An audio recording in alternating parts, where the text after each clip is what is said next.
My cheap boss fired me to save money, but he forgot one tiny detail.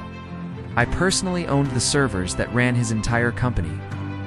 I worked for a small architectural firm run by a guy named Greg. Greg was cheap.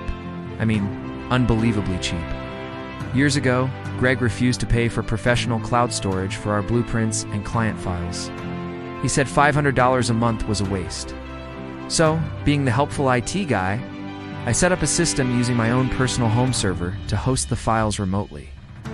I didn't charge him for it. I just wanted the job to be easier. Fast forward to yesterday. Greg calls me into his office. "We need to cut costs," he says, not looking me in the eye. "Your salary is the highest in the department. We're letting you go effective immediately." I was stunned. I built their entire digital infrastructure. I asked him, "Greg, are you sure? You want a transition period to migrate the systems?" He laughed. "Migrate what? It's all on the computer. Just leave your badge and get out, okay? You got it?" I went home. I walked into my office. I looked at my server rack humming away, hosting terabytes of Greg's client data. I didn't delete anything that would be illegal.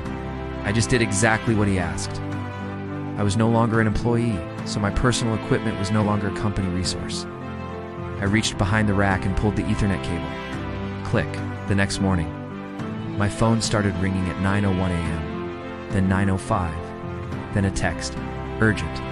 Where are the blueprints?" I answered the fifth call. It was Greg screaming that the drives were empty and they had a client presentation in 10 minutes. "Oh, those files?" I said. "They were hosted on my private hardware.